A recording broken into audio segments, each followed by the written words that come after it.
유사 그리스도인 11장 참된 그리스도인이 되라는 간곡한 권면. 첫 번째, 참된 그리스도인이 되게 하는 동기부여. 이 중요한 의무를 고양시키기 위한 동기가 필요합니까? 1. 참된 그리스도인이 되라는 것이 하나님의 법의 핵심입니다.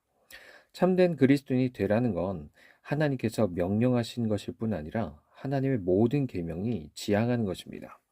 마음과 삶이 하나님께 완전히 일치하는 것은 구약과 신약의 모든 계명의 개요이고 본질입니다. 음녀가 젊은이를 혼란케 하는 것처럼 사탄은 우리의 마음을 분리시킵니다. 사탄은 우리의 사랑과 정서를 그리스도와 우리의 정욕이 공유하게 하죠. 왜냐하면 사탄은 우리가 전적으로 그리스도를 사랑하지 않으면 그리스도께서는 전혀 사랑하지 않는 것으로 여기신다는 것을 알기 때문입니다. 하나님께서 모든 것을 취하시든 아니면 모든 것을 취하지 아니십니다. 잠언 23장 26절 내 아들아 내 마음을 내게 주며 내 눈으로 내 길을 즐거워할지어다. 신명기 6장 5절 너는 마음을 다하고 뜻을 다하고 힘을 다하여 내 하나님 여호와를 사랑하라. 성경을 자세히 연구해 보십시오. 그러면 여러분의 유일한 입장을 보게 될 겁니다. 그리고 하나님께서 그러한 위대한 의무들을 통해서 여러분이 그리스도인으로서 오직 완전한 상태를 지향하게 하신다는 것을 알게 될 것입니다. 하나님이 여러분이 오직 믿고 순종하게만 하셨죠. 마태복음 4장 10절 이에 예수께서 말씀하시되 사탄아 물러가라 기록되었을 때 주 너의 하나님께 경배하고 다만 그를 섬기라 하였느니라. 빌립보서 1장 27절 오직 너희는 그리스도의 복음에 합당하게 생활하라. 이와 같이 하나님께서는 여러분이 오직 믿는 것과 순종하는 것에만 전념하게 하셨습니다. 이 둘은 여러분으로 하여금 그리스도인으로서 완전을 지향하게 하는 거죠. 하나님께서 명령하셨는데 여러분 순종하지 않겠습니까? 의무로 행하는데 위대하신 하나님의 권위보다 더 높은 동기가 있습니까? 하나님의 뜻은 의의 영원한 표준입니다. 하나님을 경외하며 그 계명을 지키십시오. 이게 사람의 전부입니다. 2. 그리스도는 온전하신 구세주와 중보자가 되십니다. 그리스도는 온전하신 구세주요 완전하신 중보자입니다. 그분은 반만 피를 흘린 게 아니고 하나님의 공의를 반만 만족시키거나 죄인을 반만 구원한 게 아닙니다. 절대 그렇지 않습니다. 그분은 오직 우리의 모든 죄를 담당했습니다. 그분은 당시의 모든 피를 흘리셨고 그분은 마침내 죽기까지 하셨고 하나님의 공의를 완전히 만족시켰으며 죄인들을 완전히 구속하셨습니다. 이제는 하늘에서 중보의 사역을 하고 계시고 우리를 완전히 구원하실 것입니다. 우리 주 그리스도께서 지상에 계실 때 육신을 입고 계실 때 병자들을 반만 치료하신 적이 있는지 살펴보십시오. 그분은 병자들을 완전히 치료하셨습니다. 마태복음 14장 35, 36절 모든 병자들을 예수께 데리고 와서 다만 예수의 옷자락에라도 손을 대게 하시기를 간구하니 손을 댄 자는 다 나음을 얻으니라. 여기 탁월하신 의사가 있습니다. 그와 같은 사람은 아무도 없죠. 그분은 확실하게 한순간에 그리고 완전하게 치료하십니다. 그분은 확실하게 고치시죠. 아무도 확실하게 낫기를 바라지 않고는 그분에게 나아오지 않습니다. 그분은 잘못 치료하신 적이 없죠. 그분은 또한 한순간에 치료하십니다. 그분은 옷을 만지자마자 병자는 나음을 얻었습니다. 마태복음 8장 3절에서 나병한 자는 예수께서 손을 대자마자 즉시 나았습니다. 마태복음 20장 34절에서 두 맹인도 예수님께 손을 대자마자 그들의 눈이 즉시 열렸습니다. 그분은 완전하게 고치십니다. 마태복음 14장 36절 손을 댄 자는 다 나음을 얻으니라. 이 모든 건 그분에게 나오는 모든 죄인에게 예수 그리스도께서 완전하며 온전하신 구주이신 걸 보여주십니다.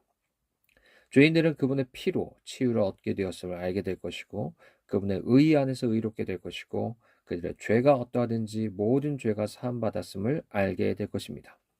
보십시오. 그리스도의 지상에 계실 때 그에게 나오는 모든 환자를 고친 것처럼 이제 하늘에 계시면서 그에게 나온 모든 영혼들의 죄를 용서하고 상처를 고치십니다. 그분이 구속주이신데 우리가 참 구주해 주신데 우리가 온전한 성도가 아닐 수 있겠습니까? 그분이 참된 구속주인데 우리가 참된 신자가 아닐 수 있습니까? 만약 그렇다면 얼마나 부끄러운 일일까요? 3. 가장 유용하고도 값진 게 신앙입니다.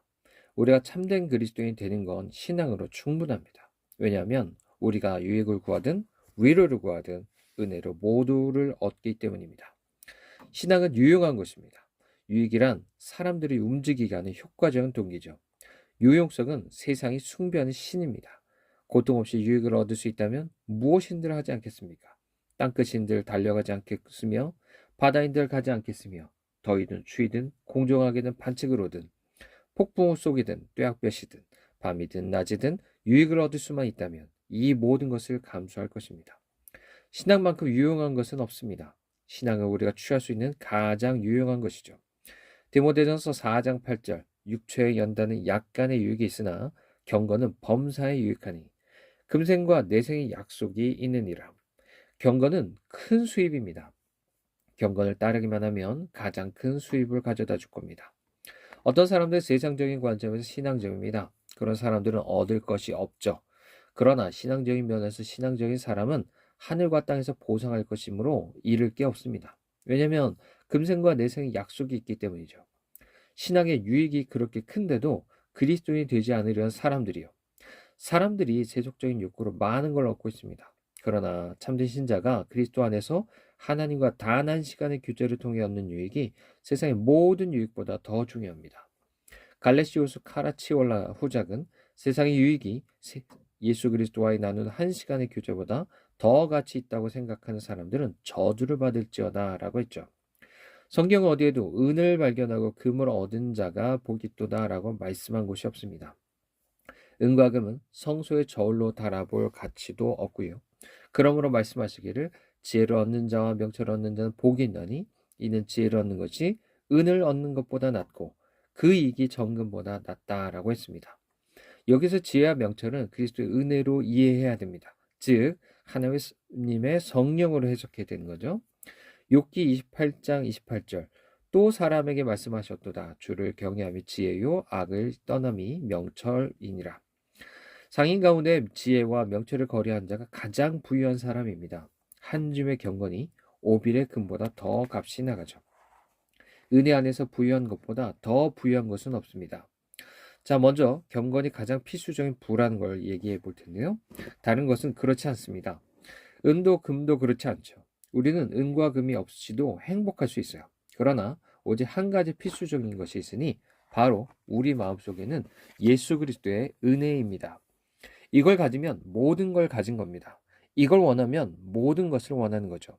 그 다음으로 경건이 가장 본질적인 유익이라는 겁니다. 세상의 것들은 본질이라기보단 그림자입니다. 기쁨, 명예, 유익은 이상의 모든 걸 포함하죠. 이는 육적인 사람의 삼위일체입니다. 사도 요한은 이걸 가리켜 육신의 정욕, 안목의 정욕, 이생의 자랑이라고 했죠. 이것이 전부라면 그 모든 것은 아무것도 아닙니다. 기쁨이라 한갓 꿈과 속이는 것 외에 무엇겠습니까? 명예도 한갓 환상이나 세평 외에 무엇이겠습니까? 유익도 아무것도 아니지 않습니까? 잠언 23장 5절 내가 어찌 험한 것에 주목하겠느냐? 정령이 재물은 스스로를 날개를 내어 하늘을 나는 독수리처럼 날아갈 것이니라. 비록 어리석고 육적인 사람이 세상의 것들을 본질이라 부른다 해도 그 안에 본질이 전혀 없습니다. 그러나 은혜는 본질적인 것이고 그리스도께서는 이렇게 말씀하셨죠. 잠언 8장 21절 이는 나를 사랑한 자가 재물을 얻어서 그 곳간에 채우게 하려 함이니라. 은혜 실제고요. 다른 것은 모두 그림자요 환상에 불과합니다.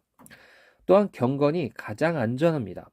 세상의 것을 얻는 것은 항상 고통을 수반하고 안전하지 않습니다. 사람들은 종종 세상의 것들을 과도하게 추구하는 위험에 빠지죠. 아니 수많은 사람들의 목숨을 걸고 상실하며 자기의 영혼을 영혼의 지옥에 빠뜨립니다. 왜냐하면 은과 금은 쇠똥과 쓰레기에 불과하기 때문이요.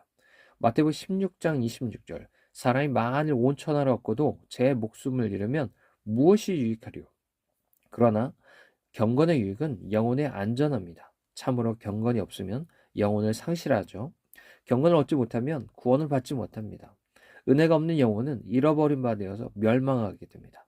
그리스도 예수의 은혜를 추구하고 그게 우리 속에서 역사할 때까지는 영혼을 상실할 위험이 우리에게서 떠나지 않을 것입니다. 그리고 경건이 가장 확실한 가치입니다. 경건은 안전할 뿐 아니라 확실해요. 사람들은 세상 것을 얻기 위해 큰 모험도 무릅씁니다. 그런데 모든 게 불확실하기만 하죠. 많은 사람들이 모험을 하고 모래도록 기다리지만 돌아오는 것 없이 실망만 하게 됩니다. 많이 뿌리지만 거두는 것은 아무것도 없죠. 그런데 경건의 유익은 확실합니다. 잠언 11장 18절 악인의 삭은 허무하되 공의를 뿌린 자의 상은 확실하니라. 이 세상의 것은 얻는 것도 불확실하지만 지키는 것도 불확실합니다. 사람이 해하거나 종이 먹을 수도 있습니다. 강도를 당하지 않더라도 녹이 쓸 수도 있고요. 녹이 쓸지 않아도 불이 날 수 있습니다. 우리 주 그리스도께서 마태복음 6장에서 가르친 것 같이 세상의 모든 보물은 일시적입니다. 솔로몬은 세상을 날개로 묘사해서 정령이 재물을 스스로 날개를 내어 하늘을 나는 독수리처럼 날아갈 것이라고 했습니다. 오늘 부자와 나사로 예화에서 등장하는 부자일 수 있지만 내일은 거지 나사로처럼 가난할 수 있죠. 이처럼 세상의 모든 건 얼마나 불확실합니까? 그러나 진정한 은혜의 보물은 마음에 있는 겁니다. 그것은 결코 잃어버릴 수 없고요. 녹도 쓸 수 없고 강도도 당할 수 없습니다. 세상 얻는 사람은 그가 결코 지킬 수 없는 선을 얻는 것이지만 은혜를 얻는 사람은 결코 잃어버릴 수 없는 선을 얻는 것입니다. 그 다음 경건의 유익은 금생뿐 아니라 내생에도 있기 때문입니다. 다른 모든 유익은 이 세상에만 있죠. 부와 명예 등은 세상 것이라고 불립니다. 그러나 경건의 부는 다른 세상의 것이라 불리죠. 즉 다른 세상은 영광 중에 있는 성도들과 천사들이 하나님, 예수 그리스도, 성령과 즐거움을 나누는 곳입니다. 보십시오. 이게 경건의 유익입니다.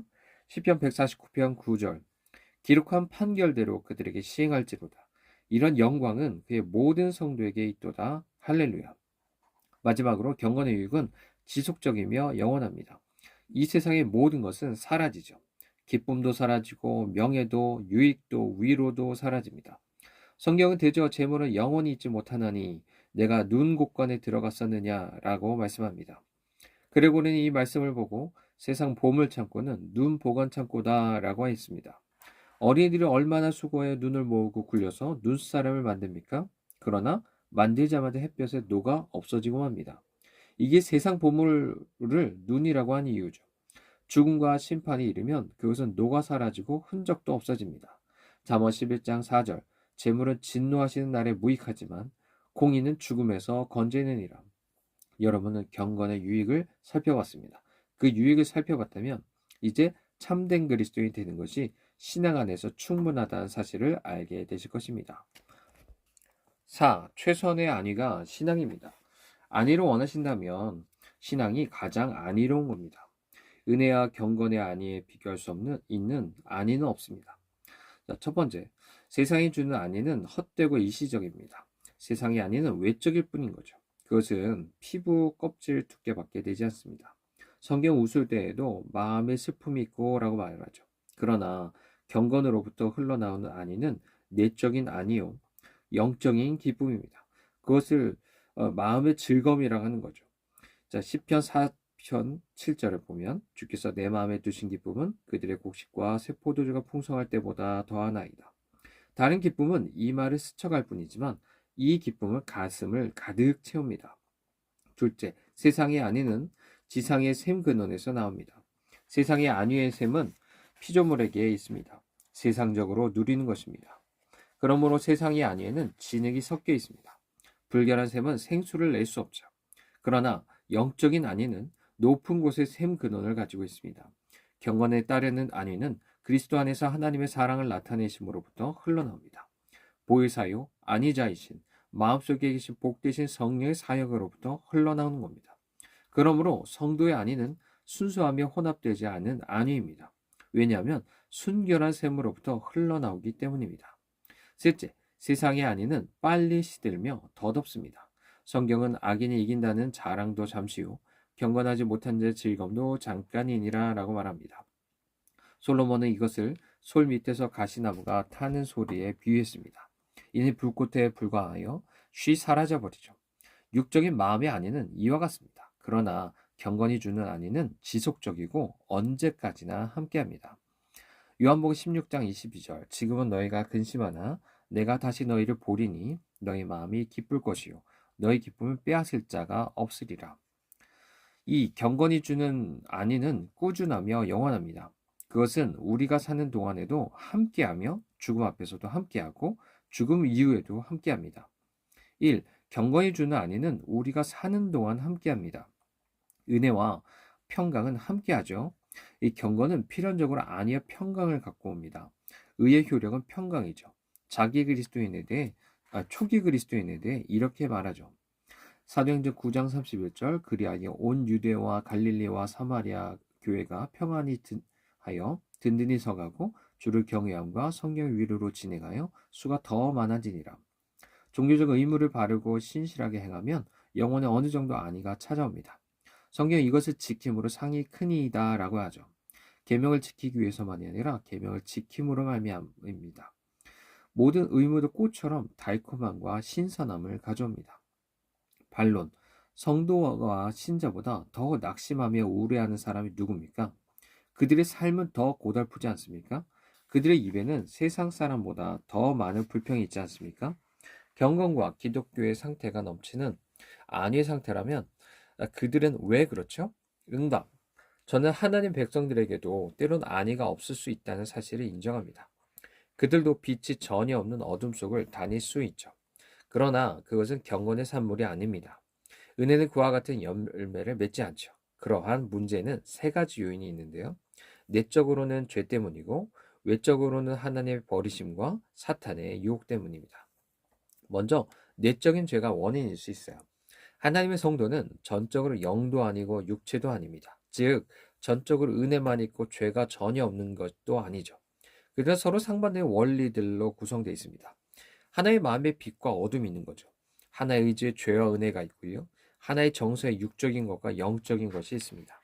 왜냐하면 성령을 거스르는 정욕으로 불타는 육체가 있기 때문입니다.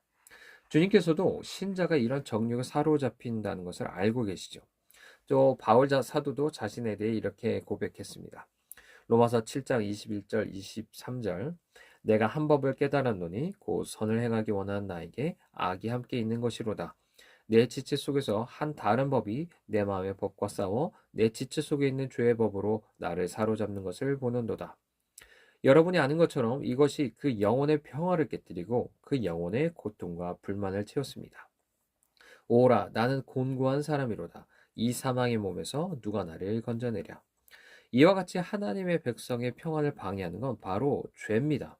내지 않는 정욕이 자극을 받고 불붙듯이 일어나는 것이 성도의 영혼의 고통과 슬픔의 원인이 되는 것입니다. 왜냐하면 은혜가 평화를 만들어낸 것처럼 죄가 고통을 만들어내는 게 당연하기 때문이죠. 모든 죄는 영혼의 새로운 범죄를 결부시키고 그 범죄는 하나님을 화나게 하죠. 즉, 죄의식과 하나님의 진노에 대한 의식이 있는 곳에는 어떤 평화도 있을 수가 없습니다. 양심에 예수 그리스도의 보혈이 뿌려져 새롭게 되기 전에는 영혼의 어떠한 잔잔함도 있을 수 없는 거죠. 그 다음에 죄로 인한 하나님의 버리심이 원인이기도 합니다. 신자가 고통과 비탄에 빠지는 또 다른 이유는 하나님의 버리심입니다. 이건 앞의 과정이 뒤따르는 거죠. 하나님께서는 때로는 사라지시고 자신을 당신의 백성에게서 숨기십니다. 이사 45장 15절 구원자 이스라엘의 하나님이여 진실로 주는 스스로 숨어 계신 하나님이시니이다. 그러나 하나님께서 숨으시는 이유는 신자가 범죄했기 때문입니다. 이사야 59장 2절 오직 너희 죄악이 너희와 너희 하나님 사이를 갈라놓았고 너희 죄가 그의 얼굴을 가리어서 너희에게서 듣지 않으시게 함이니라. 천국에선 죄 짓는 일이 없기 때문에 잠시라도 하나님의 얼굴 빛을 상실하지 않죠. 성도들이 이 땅에서도 부패함 없이 하나님을 섬길 수 있다면 하나님의 버리심 없이 하나님을 기뻐할 겁니다. 그러나 우리는 현재 남아있는 정욕이 우리의 의지를 자극하고 불태하는 상태에 있기 때문에 하나님께서는 당신의 얼굴을 숨기십니다. 이게 성도에게는 고통이죠. 시편 30편 7절 여호와여 주의 은혜로 나를 산같이 굳게 세우셨더니 주의 얼굴을 가리심에 내가 근심하였나이다. 영혼을 비추시는 하나님의 얼굴 빛은 그리스도인에게는 천국 위의 천국입니다. 그러므로 하나님께서 얼굴을 숨기시는 때가 그 영혼의 지옥에 있는 것처럼 여겨지는 거죠. 다윗이 그랬습니다. 시편 116편 3절 사망의 줄이 나를 두르고 스올의 고통이 내게 이름으로 내가 환난과 슬픔을 만났을 때. 자, 마지막으로 사탄의 끊임없는 유혹이 원인입니다. 자, 그리스도인의 영혼이 고통과 불평으로 넘치게 된 세 번째 원인은 사탄의 유혹입니다. 사탄은 그리스도인의 대적이죠. 그는 자신의 마음에 공포와 두려움이 넘칠 때 성도들의 마음에는 정온함과 안위가 넘치는 걸 시기합니다. 그래서 그는 성도들의 평안을 결코 파괴할 수 없다는 사실을 알지만 그 평화를 방해하려고 애쓰죠. 복되신 하나님의 성령께서 먼저 거룩하게 하시는 분으로서 다음에는 안위자로서 평화를 위하여 은혜로 사역을 하십니다. 근데 이 저주받은 지옥의 영은 처음엔 유혹자로서 죄를 짓도록 설득하고 다음에는 고통을 주는 자로서 죄를 고발합니다. 그는 하나님의 백성을 향해 끊임없이 이런 일을 시도하죠. 사탄은 자신에게는 견딜 수 없는 영원한 어둠이 예정되어 있는 반면에 하나님의 백성들은 하나님의 얼굴빛으로 살아가는 걸 견디지 못하는 겁니다. 이제 여러분은 하나님의 백성들이 때때로 고통과 불만 가운데 있게 되는 이유를 아셨습니다. 모든 고통과 불만은 내적인 죄, 외적인 하나님의 버리심과 사탄의 유혹의 셈에서 나오는 거죠. 성도들이 죄를 짓지 않고 하나님 섬기며 물러서지 않고 하나님 기뻐하며 굴복하지 않고 사탄을 대적한다면 그들은 슬픔 없이 평안과 안위를 누릴 수 있을 겁니다. 우리는 이것을 이 땅에서 끊임없이 열심히 추구하지만 천국이 아니고서는 결코 완전히 이룰 수 없습니다. 그럼에도 불구하고 은혜가 성도의 마음을 지배하는 원리고 경건의 능력이 우리 삶에 역사하며 하나님의 백성은 평화의 상태에 있습니다. 왜냐하면 의의 열매는 평화라는 사실이 의심할 수 없는 진리이기 때문이죠. 2. 하나님의 백성들이 현세의 삶에서 이런 안위를 거의 누리지 못한다면 죽음의 날에 진정한 안위를 발견하게 될 것입니다. 그때 은혜와 거룩이 우리에게 작용할 것이고요. 평화가 올 겁니다. 신자에게는 안위의 근원이 이중입니다. 하나는 위로부터 오는 것이고 다른 하나는 그의 안으로부터 오는 거죠. 위에서부터 흘러나오는 안위의 샘은 그의 양심에 뿌려진 그리스도의 보혈이고요. 그의 내부에서 흐르는 안위의 샘은 하나님을 섬길 때 오는 그의 마음의 신실함입니다. 우리는 죽음의 자리에서 하나님 섬기는 원리와 우리의 행위를 회상하게 되고요. 그 모든 것의 면면이 흐르는 마음의 신실함과 의의를 발견하게 됩니다. 이것이 안위를 누리게 하죠. 히스기야가 그랬습니다. 열왕기하 20장 3절 여호와여 구하오니 내가 진실과 전심으로 주 앞에 행하며 주께서 보시기에 선하게 행한 것을 기억하옵소서. 그 무엇도 죄와 정욕으로 삶을 낭비하는 것보다 죽음의 침상을 불편하게 하거나 어렵게 하는 것은 없습니다. 그 무엇도 하나님과 그리스도를 섬기면서 보낸 삶보다 죽음의 침상을 부드럽고 달콤하게 하는 것은 없죠. 셋. 만약 하나님의 백성이 이런 안위를 만나지 못한다면 죽음 후에 참되고 영원한 안위를 얻을 수 있을 것입니다. 한정된 현세의 시간이 열매를 맺지 못한다면 영혼은 반드시 열매를 맺을 것입니다. 시간 세계 속의 은혜는 영원 속에서 영광스럽게 될 것입니다. 지금의 거룩함이 그때는 행복이 될 것입니다. 갈라디아서 6장 7절 8절 사람이 무엇으로 심든지 그대로 거두리라. 자기의 육체를 위하여 심는 자는 육체로부터 썩어질 것을 거두고 성령을 위하여 심는 자는 성령으로부터 영생을 거두리라. 죄는 슬픔과 고통으로 끝나지만 거룩은 기쁨과 영광으로 끝날 겁니다. 마태복음 25장 21절 잘하였도다. 착하고 충성된 조가 주인의 즐거움에 참여할지어다.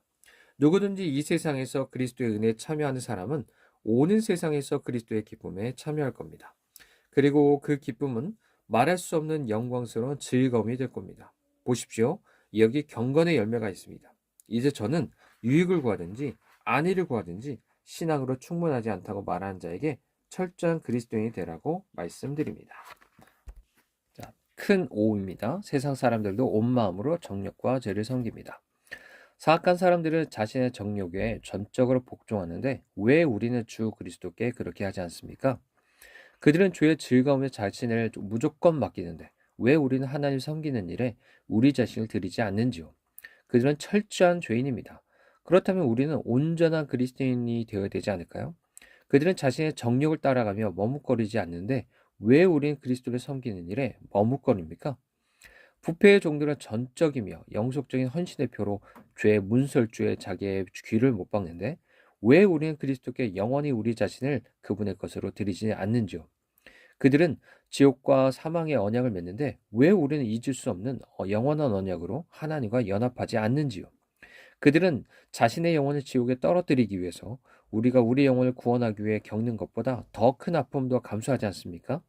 그들은 우리가 의의 면류관을 쓰기 위해 가는 것보다 복수하기 위해 더욱 빨리 가지 않습니까?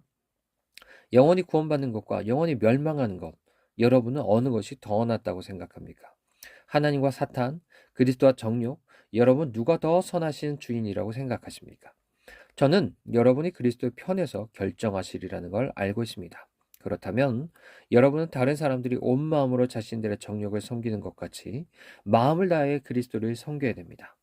사람의 아들들의 마음이 악을 행하기에 충분히 준비되어 있는 것처럼 하나님의 아들들의 마음은 선을 행하기에 온전히 준비되어 있어야 됩니다. 6. 심판의 날을 깊이 생각하십시오. 여러분이 참된 그리스도인이 아니라면 영원한 심판의 날, 큰 날에 하나님 앞에 평안하게 나타나거나 설 수 없을 겁니다. 이 슬픈 딜레마는 모든 위선자들을 침묵하게 할 겁니다. 하나님의 계명이 거룩하고 의롭고 선하지 않다면 여러분 왜 그 계명을 가지고 있습니까? 하나님의 계명이 거룩하고 의롭고 선하다면 여러분은 왜 순종하지 않습니까?